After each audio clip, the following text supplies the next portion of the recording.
Welcome to the Holistic Wealth Podcast. I'm your host, Keisha Blair, wife, mother of 3, author of Holistic Wealth, and founder of the Institute on Holistic Wealth. The show will showcase various experts in the key pillars of holistic wealth. Each week, we deliver the best information on how to become holistically wealthy and live your best life. Today, we have a very, very special guest with us. It's Celina Caesar-Chavannes, and she's the new author of the new book, Can You Hear Me Now? It's a much anticipated book. She's also a successful entrepreneur and mother of 3. Celina, welcome to the show. We're so happy to have you. Hi, Keisha. I'm so happy to be here. Thank you for having me. You're welcome. So I want to start the interview going way back with your roots and your immigrant experience, because we have that in common together, among many other things. But how has that shaped you, coming from a long line of strong Black women who had strong voices and who charted their own path in the world? Because I know for Caribbean women, especially our ancestors, these are strong, very powerful influences on our lives. Can you tell us how that shaped your experience? Yeah, for sure. So in the book, I really talk a lot about the women in my life who have influenced it. And I did that intentionally, I think, because we often diminish or dismiss the stories of women and the power that women have to not only shape their current circumstance, but to shape their future circumstance as well. And I think I've had a few women in my life that have allowed that to happen. The book is dedicated to my mother, and, it says iron sharpens iron. So there is that strong degree of discipline of making sure that our daughters are twice as good, work twice as hard, because we want to see them succeed and do well. I also reference both of my grandmothers, the maternal and the paternal ones, that I really drew a lot of strength from. And then my name comes from my great grandmother, Celina, who I changed my name to Celina in 2013. So you would say that, a lot of these women in my life have had a huge impact on the fact that I'm here, but the fact in particular that I immigrated to Canada. And even though it's a place that is literally cold right now, it's often hostile to immigrants because they have to navigate such different systems. Their influence of those women have made it such that I could have, some success here. Yes, no, for sure. And you touch on a very important point, and that is the immigrant experience that I really wanted to get into early in the interview, because in the book, you so eloquently put it, and you set it in this really good context of the winter and the cold and the gray. Yes. Right. And that feeling of not belonging, which just eats away at immigrants from day one to forever, it seems, right? It feels like it's just never ending, that seeking for that belonging that just probably never materializes. Can you tell us about your experience with that in your career, in your experience here in the capital? Yeah, so I talked right at the beginning about there being this gray sense of not belonging, for arriving, of course, from Grenada to Toronto, into an apartment building. I'd left Grenada where I basically lived with my paternal grandmother and my aunts and my grandfather for the first 2 years of my life. And I get to this country and it's like, this is not tropical. This is not, this is not warm. This is not, this is not what I was imagining this big, foreign country to be like. And I call it a gray sense of unbelonging. And I liken it to the time where I walked through Parliament for the first time and really had that same feeling of, man, this place is inhospitable. It had, there's no real signs that Black individuals ever contributed or built the economic, social fabric of this country, because there's no representation of us in those buildings. Right. And that was really difficult to imagine, like coming to a foreign country, you could say, okay, well, there's no representation of Grenada in these buildings, but going into parliament and not seeing any representation of Black people, Hmm. not even in the building, but on the parliamentary precinct, is unsettling, and it gives you that sense of not belonging even before you sit in your seat. Absolutely, absolutely. And of course, even before we get further down the line of the Black female experience in the workplaces, in Canada, I'm just thinking about your book, and I'm an author too, and I can imagine the process for you of having to bear all and be vulnerable through the book. What was that process like? I actually had a really important figure that helped me with the book, and that was Mm-hmm. my editor, Anne Collins, who is with Random House Canada. She's the vice president. She really helped me formulate the book, that it was an exercise in Mm-hmm. healing, an exercise in ensuring that even though the book has my pains and my struggles and my mistakes, that people could get a sense from the book that it wasn't just about doom and gloom. Clearly, I've had a lot of success in my life, but I didn't think the story was going to be as impactful and revolutionary in terms of how we write memoirs if it just had all of the good stuff in Mm-hmm. it, Mm-hmm. right? People Absolutely. could Google the good stuff. People could Google it and find out about all the things that I've done. But really, I think what people see in this Instagram filtered world is, oh my God, look at Celina. She has the parliamentary secretary. She has, the fashion and the car and the house and all this, the Right. family, but they don't see all the other stuff.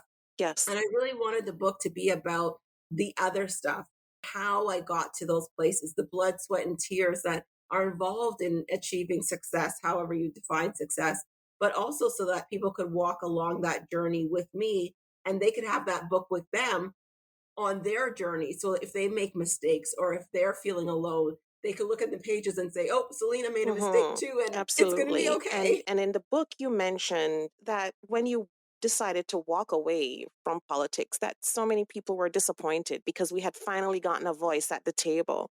And some people felt that you had walked away and you were that voice at the table. But you also mentioned in another section that you had also endured your fair share and that you had put up with the trauma and the assault and things like that. And you had stuck it out for a while. So I'm wondering if you can tell us at what point you reached that breaking point, and at what point did you decide that maybe it was time to walk away? Yeah, you know what? I think our community really needs to reevaluate how we look at being at the table. Mm-hmm. Because we've had a lot of people at the table, a lot of people sit at tables, but they don't do what is required to disrupt enough that our communities get the benefits of them being there.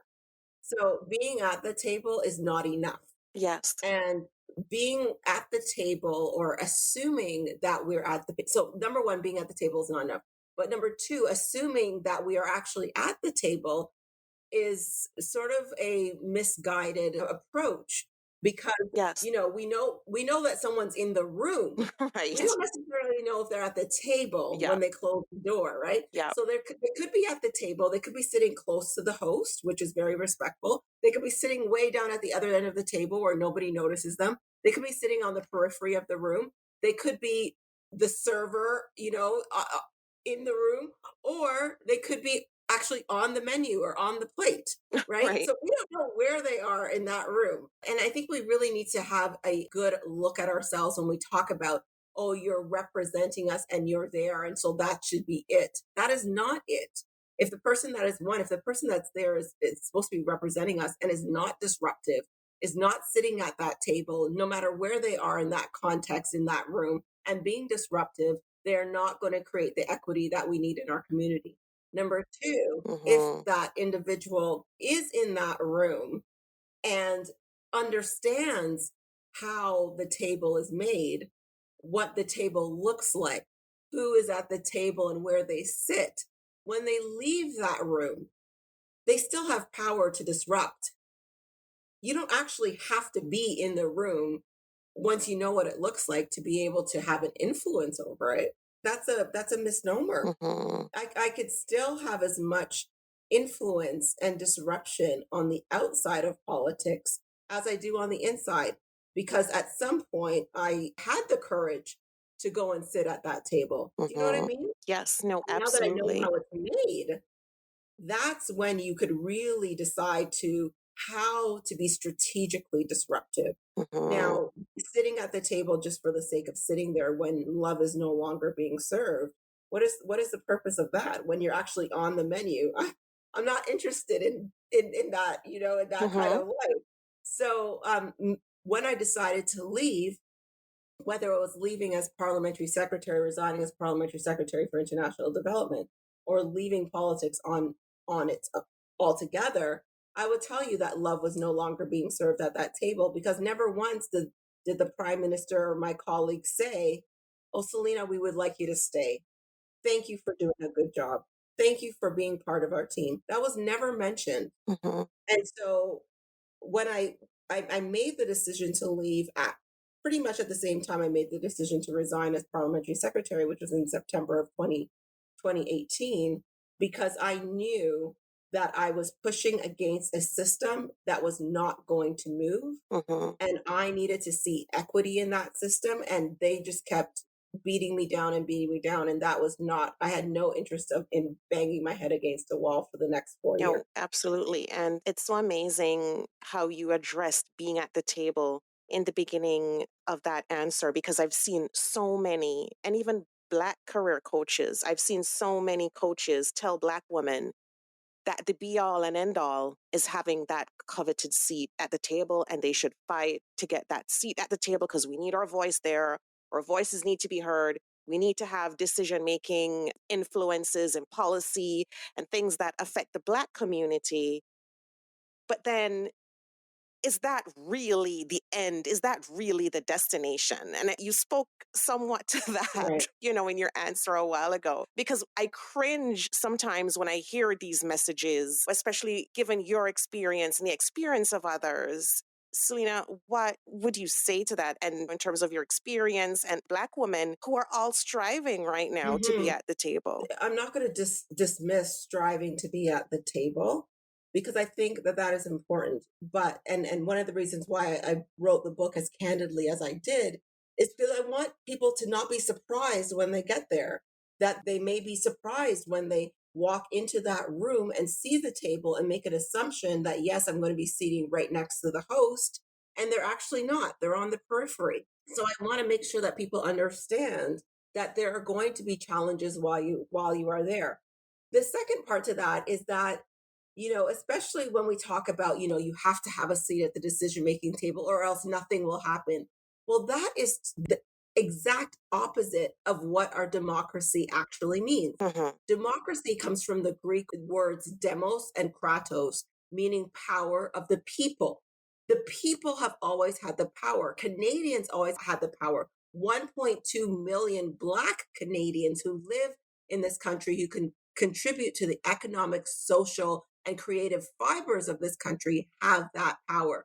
When we exercise our right to vote as a small part of our democratic process, but it's not the end all be all. It is one small part. And we cannot assume that in exercising that right to vote, if we have one Black person that is in this room, again, whether or not they're on the table is a different story, Mm-hmm. but in that room, that one person is democracy, that one person has all the capacity to influence decisions. You're totally misguided. The capacity to influence decisions comes from collective voices of the people. And we saw that during the Black Lives Matter movement. We're Mm-hmm. seeing, the New York City Police Department defund to the tune of $10 billion. We've seen in the city of Toronto when the city said that it wasn't collecting race based data. And everybody, Quam McKenzie, the Wellesley Institute, different organizations advocated and said, yes, you must collect it. 9% of the population is Black. You need to understand the data. They started collecting it. The power has always been in the people. Once we decide that it belongs in the pocket of some man in some suit on Parliament Hill, Mhm. we've lost all of our power. Absolutely. And there are two things that come to me as you're speaking. One is the tokenism that Black people face in the workplace, which has caused a slew of issues within the community and even within ourselves to effect the types of change that we need to, because then we feel stuck. Because in so many of our cultures, whether it's the Caribbean culture, or otherwise, it's like, well, show me your title and I'll tell you who you are. Show me where you got to and I'll tell you who you are. So how do we as a people, as a community, how do we deal with that? The fact that we have this token culture where it's one or two, you know, in one workplace or in one organization that will reach the top and everybody else just looks on, right? And then we're struggling too with an identity issue. And you mentioned in your book, Celina, towards the end, you said something so eloquent about leadership. You said that leadership is not a title. It's not that. We can be leaders without the title, but that's something that we struggle with in the community. And it's something that I think we need to really, and you spoke to some of that when you said that it's the collective goal, it's the collective action, it's organizing, right? And so those two things jumped out at me, the tokenism, which I think is a huge problem because it's caused so many divisions and it's rendered us almost powerless in some form. And I wanted to get your view on that. And of course, the second part of that is that tackling that whole issue of leadership not being associated with a title. Right. So if I could speak to the token piece first, it's a numbers game. We live in a country, unfortunately, where, there are 37 million people and 1.2 million of them are Black. So there really is going to be a lot of circumstances Mm-hmm. where we only have one in a senior position. Yep. It's just impossible for it to be otherwise, just because we're one of 37, right? So it really is numbers, right? And so I think what we need to do, and I spoke about it in the book, is to ensure that when we are one in a particular space, whether it's politics or otherwise, the recognition that we are not the only one experiencing what we are experiencing, that we could connect as someone who's the only one in politics. I could connect with someone who's in banking. I could connect with someone who's in IT. I connect with someone who's in education. So that network of onlys in their respective industries becomes a force Mm-hmm. in terms of the fact we're not alone when we connect together. So it's something that I spoke about towards the conclusion of my book in terms of things that I felt like I could have done better making those different connections. But when you talk about leadership, one of the last lines in the acknowledgement section, which I hope people read because I do think it's quite beautiful, is that when I speak to the people of Canada, is for them to understand that their value, the value of who they are, the value as a person, their authenticity is never, and it has never been determined by their title. Mm-hmm. And the capacity to lead, to be transformative leaders, does not require a title. The capacity to be authentic, to advocate, to demand change doesn't require a title. If we waited for people to have a title to demand change, Yep. we would still be living in some kind of, I don't even know what we would be doing. But it took regular people doing extraordinary things to change the world. And that has never changed. It has never been that it takes, extraordinary people doing extraordinary things to change the world. That has never been the case. It's just ordinary people. And it goes back to the meaning of democracy. It really is the power of the people. And our democracy has tentacles in every other facet of our lives. So whether we're talking about education or justice or healthcare, we have the capacity to lead in each of those respective areas.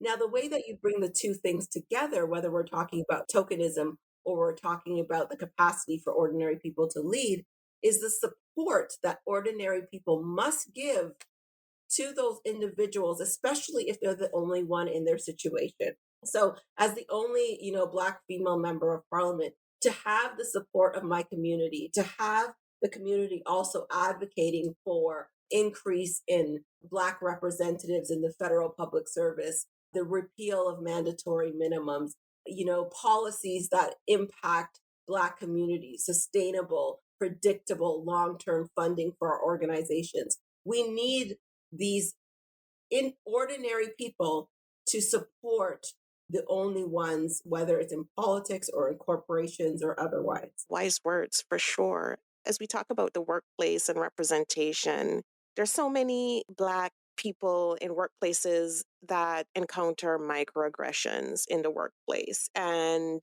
they go in, day out, and they have to deal with it. And of course, sometimes despite their best efforts, that type of tendency to want to lead and to rise above and to do the best you can under those circumstances becomes difficult. Can you talk to some of your experiences with that and offer some advice as to how people can cope? Yeah, so it's interesting that we use this term microaggressions. And I was listening to Tika Ojo Thompson, who runs the Kojo Institute, an expert in anti-Black racism, Mm-hmm. talk about microaggressions, as well as in Ibram X. Kendi's book, How to Be Anti-Racist, talk about microaggressions. Mm-hmm. And we really I think we need to stop using that word, Yeah. because death by 1,000 cuts, or just calling us the N-word and totally, dismissing us, it's six eggs, half a dozen. Both of them are destructive.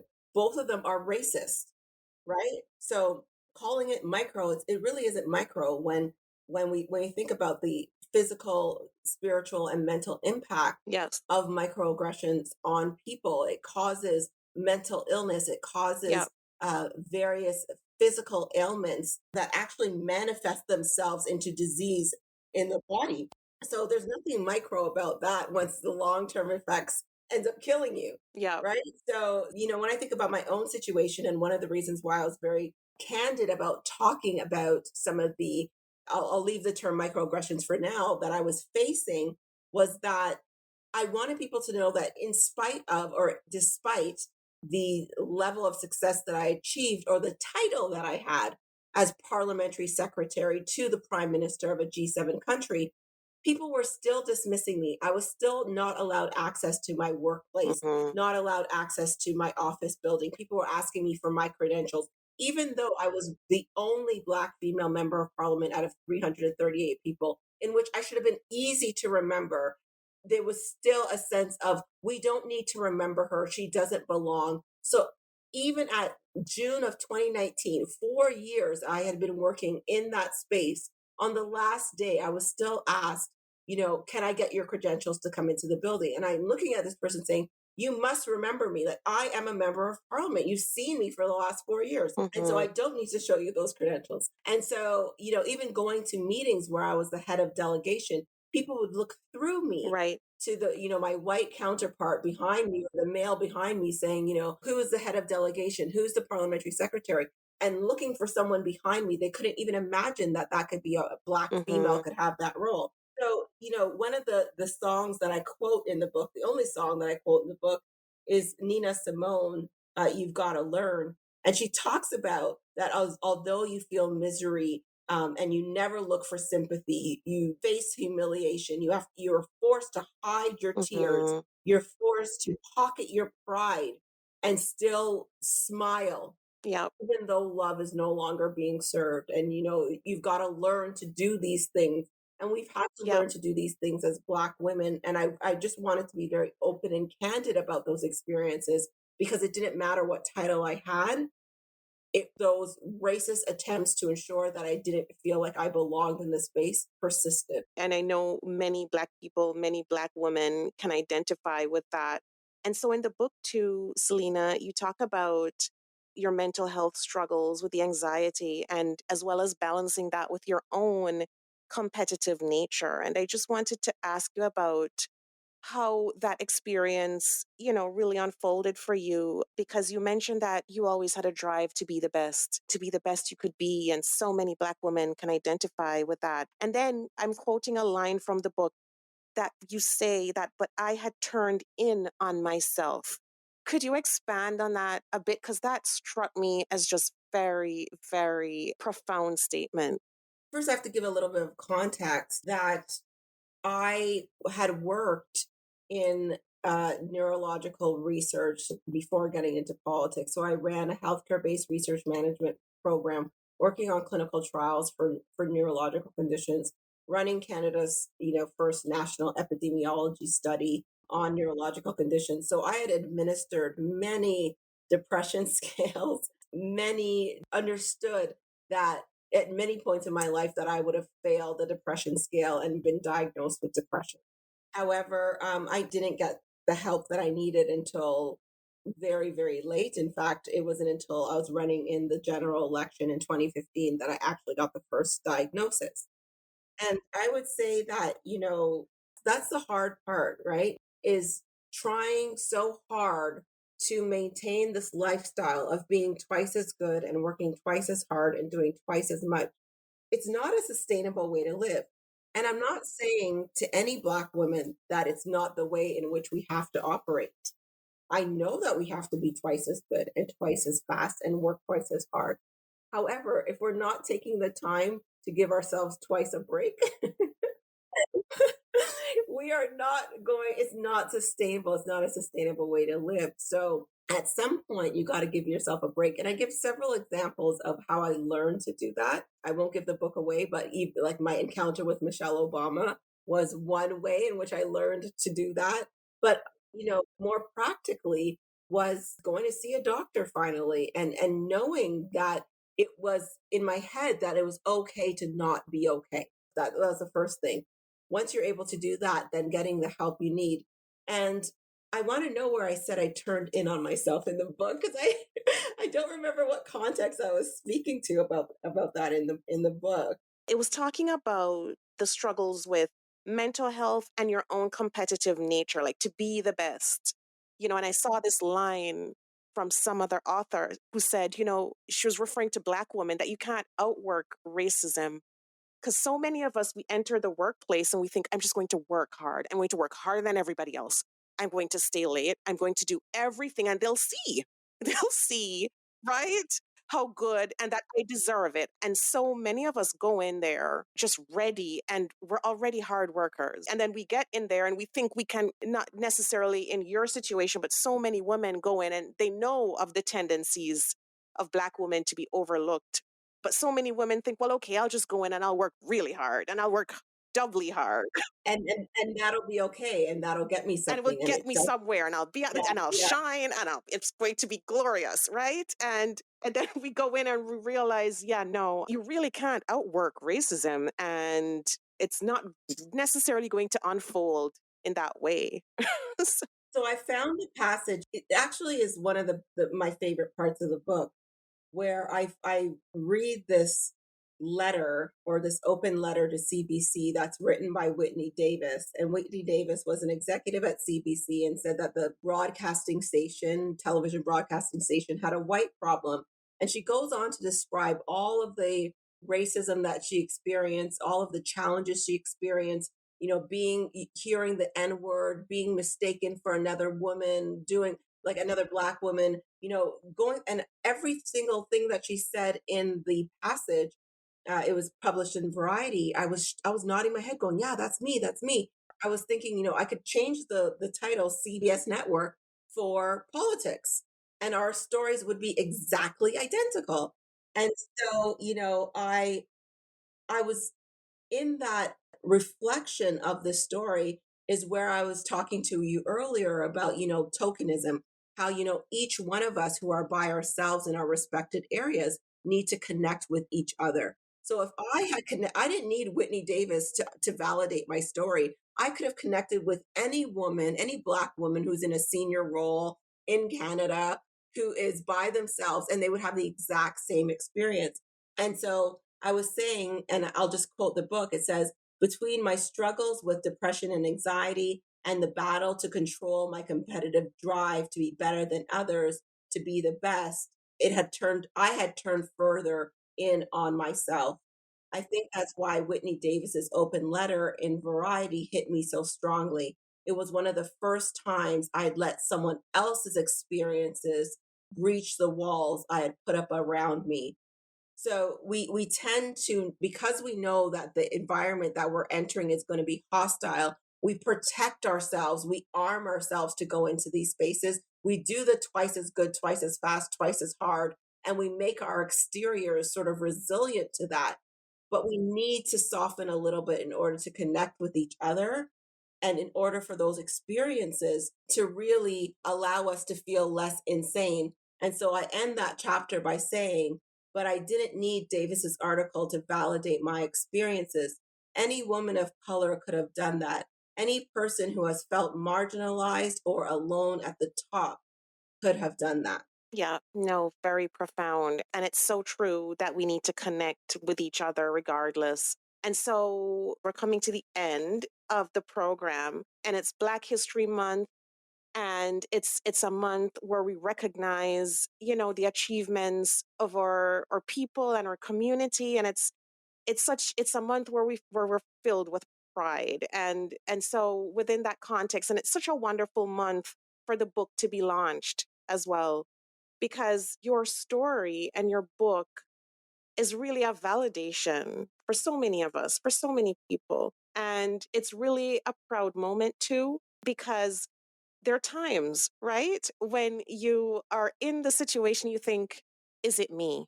And you wonder if you doubt it. And, you see other Black women, you see other, and they look fine. Because as you said, we put up the exterior and we're taught to just shed the tears and go in the next day and put our best foot forward. And we wonder, is it just me? And so many wise words, Celina, with offering up that support to each other so that we can all validate our experiences, support each other. But any last words from you before we end? So the one thing that I would say, first of all, it's Black History Month, so I must give a shout out to the Black woman, the first Black member of Parliament who put forward the bill to have Black History Month recognized in Canada, and that's the Honorable Dr. Jean Augustine. We're celebrating 25 years of Black History Month in Canada because of her stewardship, her legacy, her bravery at a time, and she's still living. So this is living history right now, right?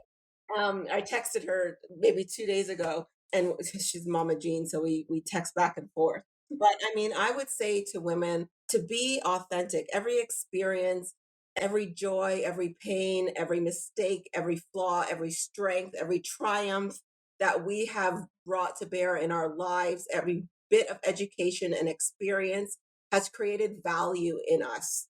Once we have learned those lessons, once we live with those lessons, it creates value.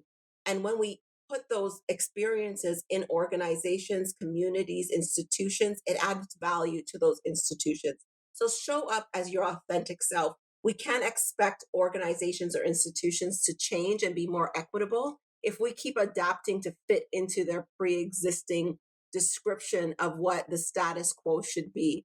We need to change those organizations by being our authentic selves in them, being authentic in a safe way, but still being authentic in those spaces. And if we want them to change, we have to show up. We have to show up authentically. We have to use our voice, and we have to stand in all of our power. So thank you so much for having me, Keisha. This was a wonderful interview. I thoroughly enjoyed it, and keep using your platform to have these conversations, to empower, to enrich, and to make the world a better place. Thank you so much, Celina. It was so amazing having you on the show, and such a great platform that you've provided, that you've allowed millions of Black women and men to feel comfortable and to use their voice. And, it's funny because once you get to the end of the book, when you talk about the essence of "Can you hear me now?", it comes across so beautifully and so plainly as you talk about your childhood, and